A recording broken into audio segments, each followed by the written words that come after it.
다시 한번 우리 인사하겠습니다. 메리 크리스마스 인사하겠습니다. 메리 크리스마스. 예, 많이 하세요. 많이 메리 크리스마스.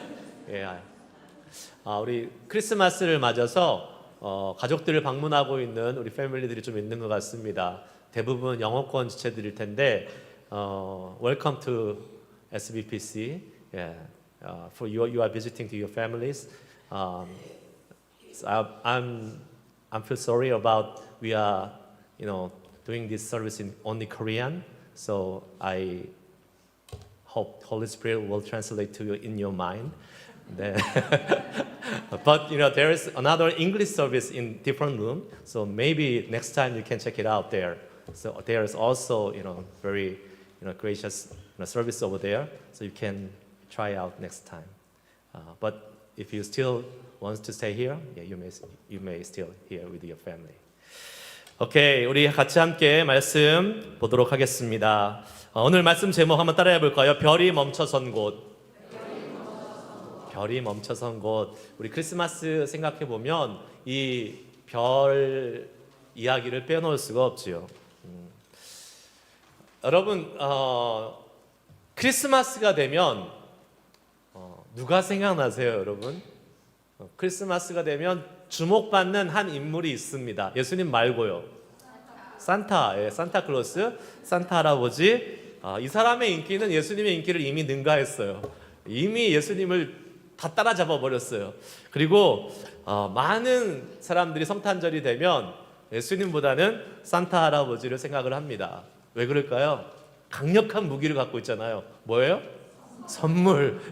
남녀노소 선물 싫어하는 사람 없습니다. 그래서 선물이라는 강력한 무기를 갖고 있어서 이 산타 할아버지에 대한 인상도 좋고 느낌도 좋고 그래서 사진도 찍으려고 그러고 노래도 많고 막 그렇습니다. 그래서 저는 어렸을 때부터 저희 자녀들에게 이 크리스마스의 주인공은 예수님이다, 산타가 아니다 라는 것을 정확하게 알려주기 시작했습니다. 그래서 이게 좀 동심을 파괴하는 얘기일 수도 있겠지만 저는 저희 아이들이 어렸을 때부터 산타 없어. 선물 엄마 아빠가 주는 거야. 저는 그렇게 얘기했어요. 엄마 아빠가 주는 거야. 산타한테 뭐 고맙고 뭐 빌고 이럴 필요 없어. 엄마 아빠가 주는 거니까 엄마 아빠한테 잘해.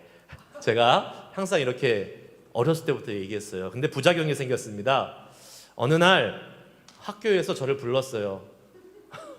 우리 둘째가 1학년일 때, 초등학교 1학년일 때 선생님이 불렀어요. 불러가지고 저한테 부탁을 했어요. 야, 네 아들이 자꾸 산타가 없다고 애들한테 막 얘기하고 다녀서 내가 곤란해서 죽겠다. 자꾸 우리 학급 애들이 와서 선생님 산타 진짜 없어요 라고 이렇게 물어보는데 내가 이러지도 못하고 저러지도 못하고 정말 난처하니까 제발 네 아들의 입을 좀 다물게 해줄 수 없겠니? 이렇게 정중하게 부탁한 적이 있었습니다. 제가 그때 알아봤습니다. 우리 둘째는 크게 될 놈이다. 이게 보통 애가 아니구나. 학교 전체를 들썩들썩하게 만드는 그러한 힘을 갖고 있구나. 네, 여러분 크리스마스의 주인공은 산타가 아닙니다. 누구예요? 예수님이십니다. 우리 이 시간 그 예수님만 높여드리는 시간 될 수 있길 축복합니다. 네, 생일을 당하면 생일을 당한 사람한테 노래도 불러주고 축하의 박수도 치는데 우리 한번 예수님께 영광의 박수를 한번 올려드립시다. 할렐루야. 자, 우리가 오늘 순서가 많고 그래서 제가 평소보다 말씀을 좀 짧게 준비했어요. 그래서 걱정하지 마세요. 이제 벌써 50분인데 이제 시작하면 언제 끝나나 걱정하실 분들 계시겠지만 아닙니다. 정시에 딱 끝납니다. 걱정하지 마세요. 첫 번째 우리 함께 오늘 말씀을 통해서 살펴볼 레슨은 한번 따라해 봅시다. 누구나 올 수 있도록 예수님은 가장 낮은 곳에 오셨습니다. 누구나 올 수 있도록 예수님은 가장 낮은 곳에 오셨습니다. 오늘 본문 말씀에 제일 먼저 등장하는 첫 번째 부류의 인물은 동방박사들입니다. 동방박사가 몇 명이 예수님을 찾아갔어요? 누가 3명이라고 그랬어요? 3명이라고 안 나와 있습니다, 성경에. 근데 왜 우리는 3명으로 알고 있을까요? 노래에서 막 우리는 맨날 불러요. 동방박사 몇 사람이? 성경적이진 않습니다. 성경에 그런 말 없어요. 세 사람이라고 예상을 하는 거죠. 왜냐하면 예물을 세계를 드렸으니까. 근데 한 사람이 뭐 세계를 드렸는지 10사람이 세계를 드렸는지는 아무도 모르는 일입니다. 세 사람이란 말은 없어요. 근데 그 고대 문헌에 의하면 한 4사람이었을 거다라는 그런 그 학설이 제일 지지를 많이 받아요. 뭐 그건 알 수 없는 일이죠. 여하튼 이 동방의 박사들이 메시아 예수님의 탄생을 보기 위해서, 경배하기 위해서 오게 됩니다. 예루살렘에. 동방이 어디냐면 당시의 동방이라고, 이스트라고 표현된 곳은 페르시아, 바벨론에 있던 페르시아 지역입니다. 페르시아 바벨론에 누가 있었어요? 이스라엘 백성들이, 유대 백성들이 뭘로 잡혀갔죠? 포로로 잡혀가서 거기에 디아스포라 유대인, 디아스포라 주유시로 거기서 살고 있었습니다. 그래서 거기에 이스라엘 백성들, 유다 백성들로부터 메시아에 대한 이야기를 이 동방에 있던, 이 페르시아에 있던 이 박사들, 영어에는 wise men, 이 박사들이 들었을 거예요. 이 박사들은 우리가 말하는 지금 뭐 닥터 그런 박사가 아니라 예전에는 이 점성술, 천체, 별과 해와 달이 이렇게 움직이는 것을 보고서 기륭을 예측하고 또 일어나고 있는 여러 가지 사건들을 해석하는 그러한 당대에는 가장 뛰어난 현명한 사람들, 지혜로운 사람들을 박사라고 부르는 것입니다. 동방의 박사들. 근데 이 사람들에게 어느 날 이상한 별 하나가 나타났어요. 그리고 그 사람들은 그거를 직감적으로 유대에서 포로로 잡혀왔던 유대인들이 이야기했던 메시아의 별이라는 것을 알게 됐습니다. 그것은 뭐 그냥 갑자기 깨달은 게 아니라 그들을 향하신 하나님의 계획이었고 하나님이 알게 하신 것이죠. 그 특별한 별 하나가 나타나서 그들을 인도해 갑니다. 그래서 이들이 그 별을 따라서 어디까지 왔어요? 오늘 말씀에 의하면 예루살렘, 유다까지 오게 된 것이에요. 수말리의 길을 지금 별을 하나 보고 따라온 것입니다.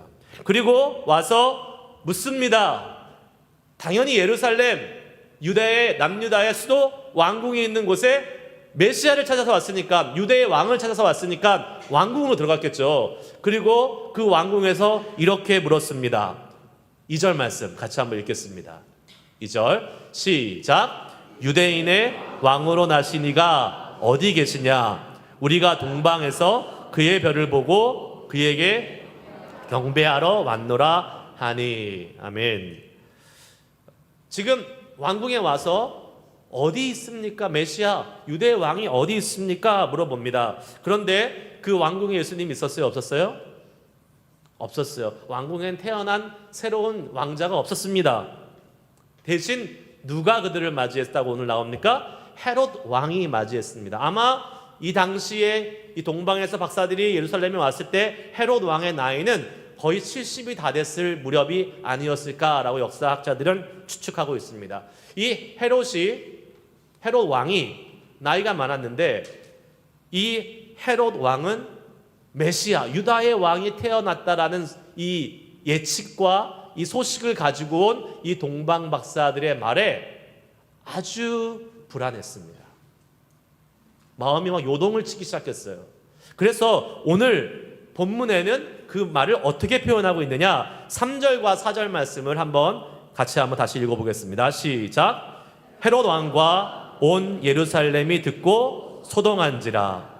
왕이 모든 대제사장과 백성의 서기관들을 모아 그리스도가 어디서 나겠느냐 물으니. 아멘.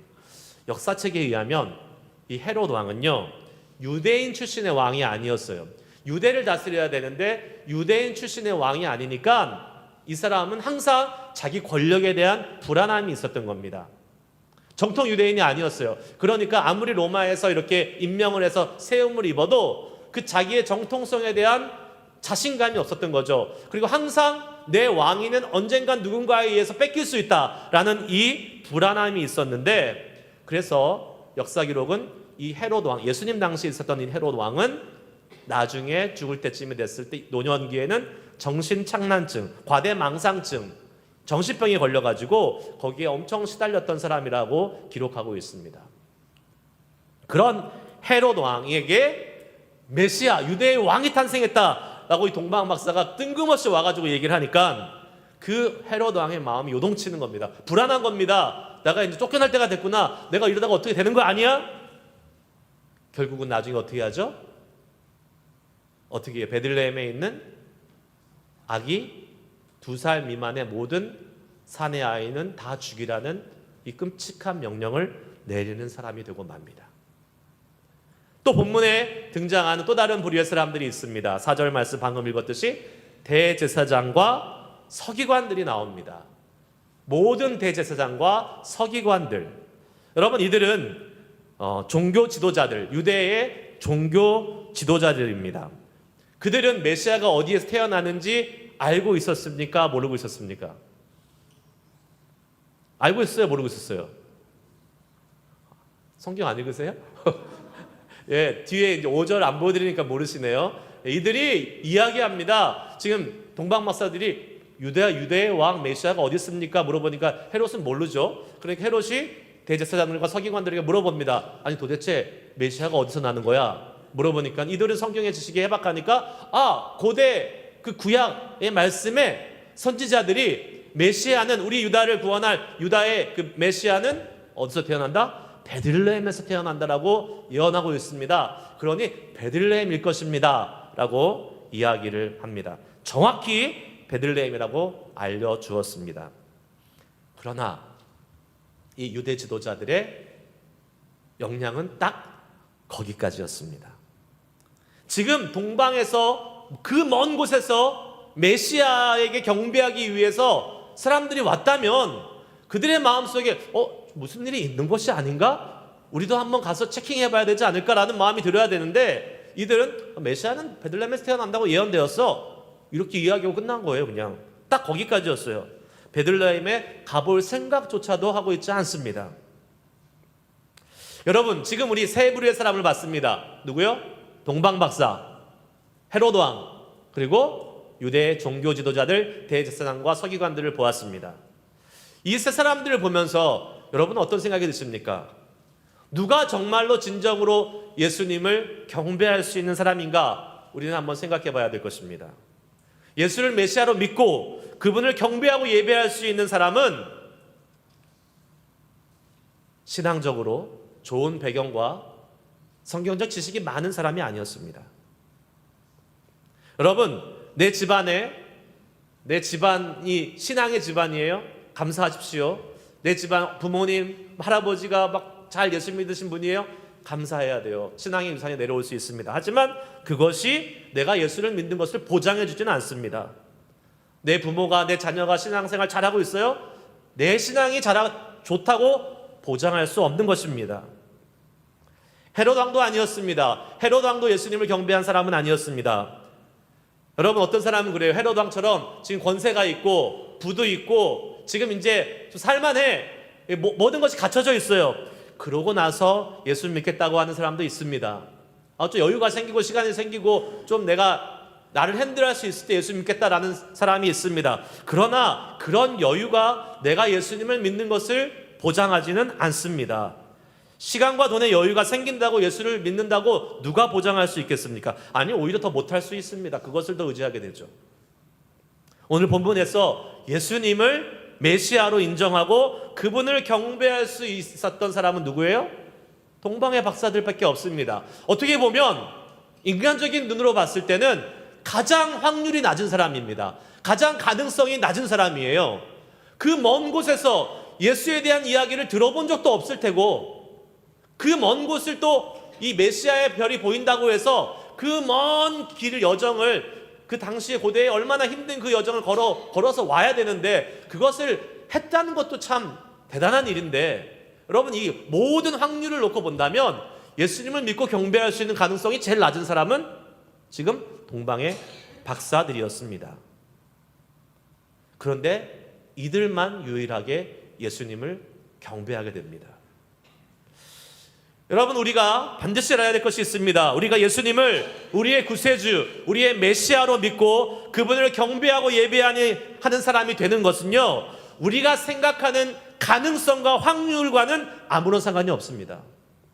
우리 그런 생각하죠. 야, 저 사람은 진짜 예수 믿을 것 같아. 저 사람은 꼭 예수 믿을 사람이야. 예수 믿을 가능성이 높아. 이렇게 얘기하잖아요. 근데 그 사람 예수 안 믿을 가능성도 높고, 안 믿고 자기 마음대로 사는 사람도 많이 있습니다. 반대로 저 사람은 예수 믿을 가능성이 없어, 희박해, 이렇게 생각하지만 의외로 그 사람이 예수 믿고 하나님을 경배하는 삶을 사는 사람이 될 수도 있습니다. 여러분, 왜 이런 일이 벌어질까요? 왜 우리가 갖고 있는 우리의 생각, 고정관념, 가능성, 확률, 상황, 우리의 배경, 이것과 상관없이 예수를 믿게 되는 것일까요?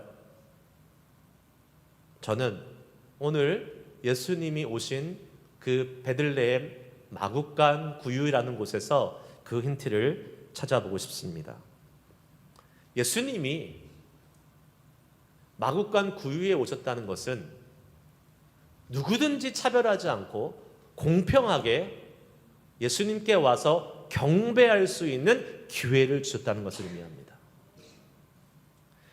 여러분, 예수님은요, 좋은 신앙적 배경을 가진 종교 지도자들이 거주하고 갈 수 있는 성전으로 오시지 않았습니다. 예수님은 당시 정치 권력을 가진 왕정들, 정치 지도자들만 있을 수 있는 왕궁으로 오시지도 않았습니다. 누구든지 원하는 사람이면 다 찾아와서 경배할 수 있는, 아무나 갈 수 있는 마국간, 베들레헴 초라한 그 구유로 오신 것입니다. 다시 말해서 예수님은요, 누구에게나 어베일러블 했습니다. 누구에게나 어베일러블 했어요. 예수님은 공평하신 분이고 예수님은 차별이 없으신 분이십니다. 그 예수님의 복음은 누구에게나 전해질 수 있는 것입니다. 할렐루야. 예수님의 마국간 탄생은 그것을 우리에게 보여주고 있는 것이에요.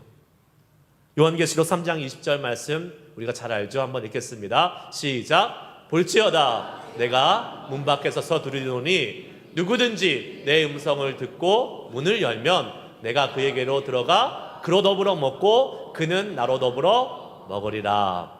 아멘. 여러분, 우리가 예수님을 영접하는데 특정 계층, 어떠한 사람들이 아니라 뭐라고 오늘 성경에 표현하고 있어요? 누구든지 내 음성을 듣고 문을 열면. 예수님의 복음, 이 구원의 복음, 이 땅에 오신 메시아 되신 예수님은요, 특정 계층이나 차별적인 어떠한 사람에게만 가능한 것이 아니라 누구든지 모두에게 예수님은 구원의 문을 열어주신 것을 믿으시기를 축복합니다. 그래서 예수님이 베들레헴 말구유 작고 초라한 곳으로 오셨습니다. 거긴 다 올 수 있어요. 누구나 올 수 있어요. 좋은 배경, 좋은 환경, 여건, 확률, 자격, 가능성 있다고 해서 예수 잘 믿는 거 아닙니다. 예수님 잘 섬기는 거 아니에요.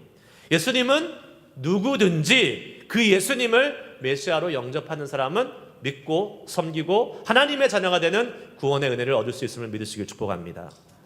여러분, 우리가 예수 믿을 자격이나 가능성이 높았기 때문에 지금 예수 믿고 있는 것 아니지 않습니까?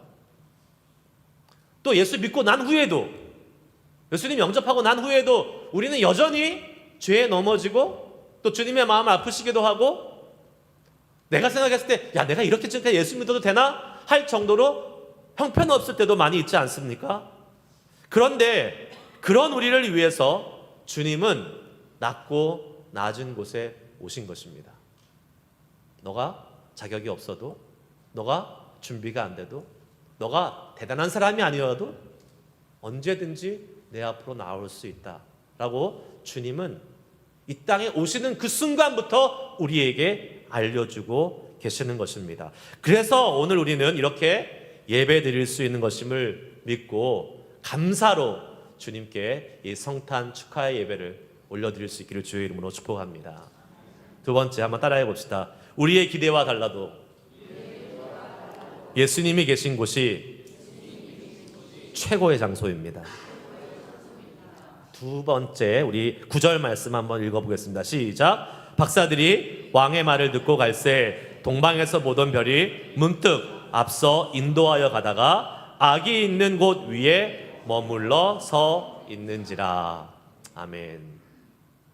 동방의 박사들이 왕궁에서 이제 베들레헴이라는 곳에 메시아가 태어날 것이라는 유대인들의 예언을 듣고 이제 그들이 길을 다시 떠나갑니다.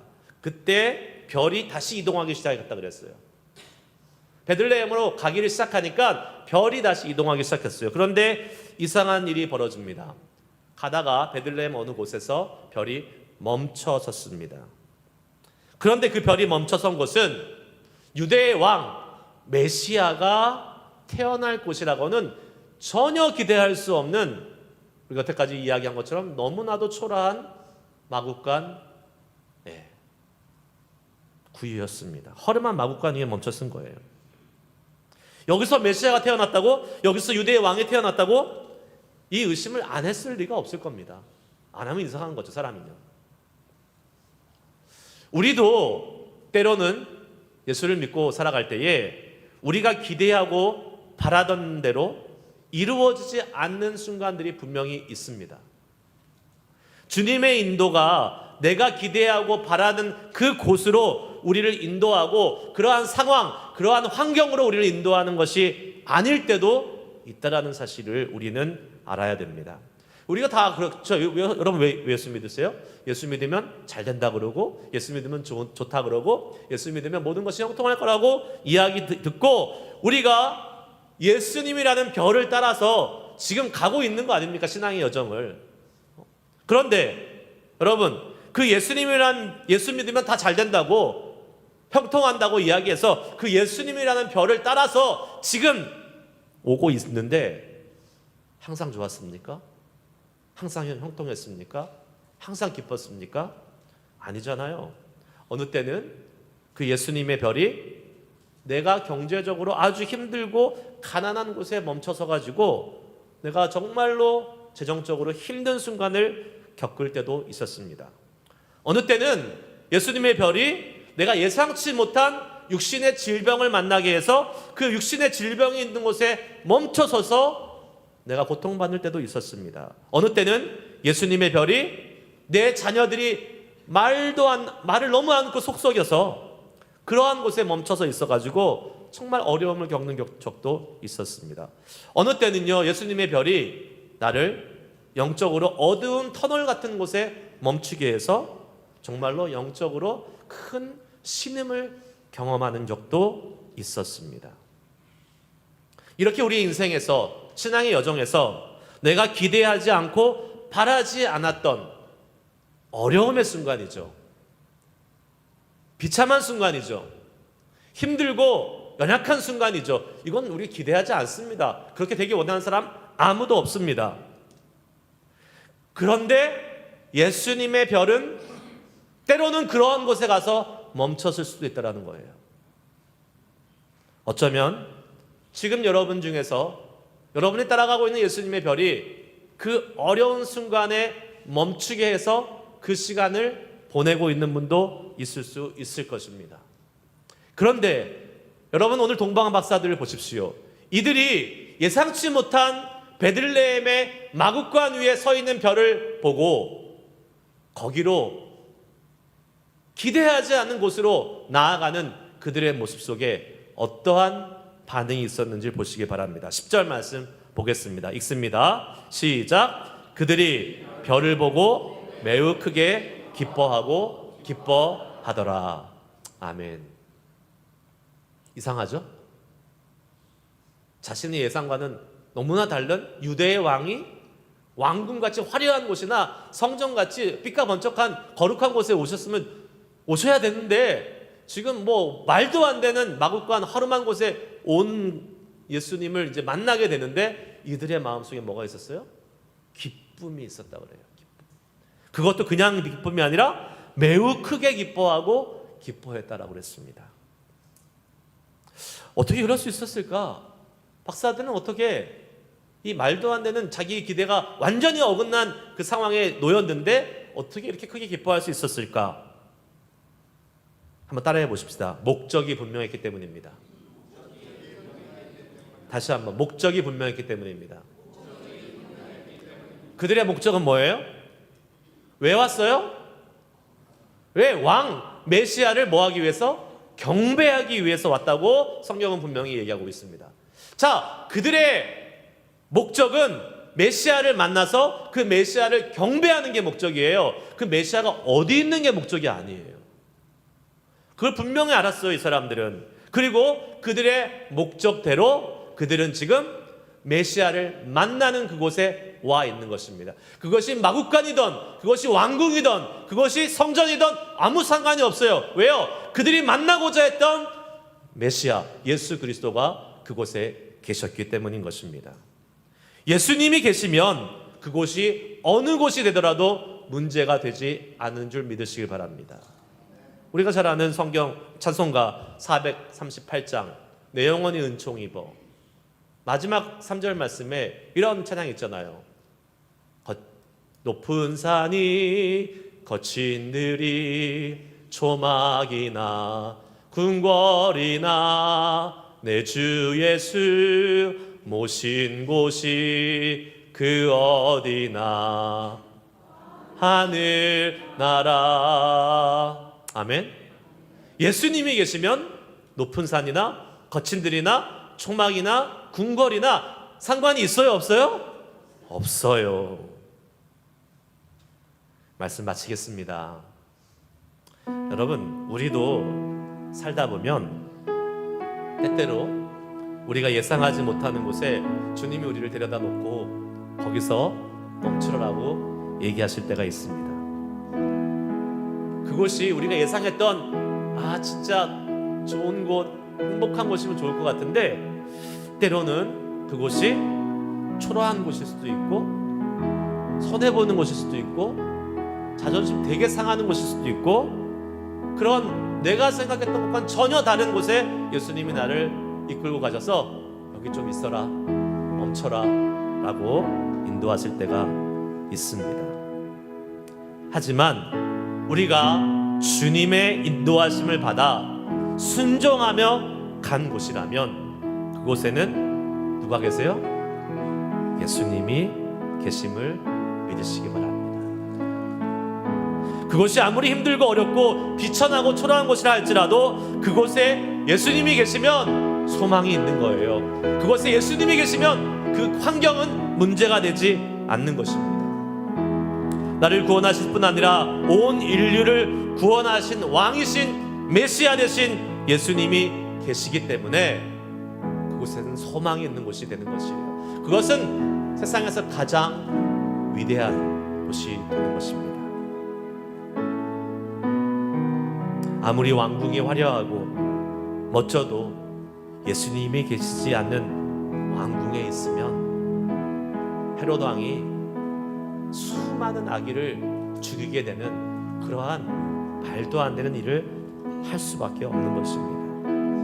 아무리 거룩한 성전이라 할지라도 예수님이 계시지 않는 성전에 있었던 유대 지도자들처럼 예수님 메시아가 탄생했는데 아무 관심이 없어요. 아무런 영적인 그런 인터레스트가 전혀 없어요. 여러분, 어디에 있느냐가 중요한 게 아니라 누구와 있느냐가 중요한 것입니다.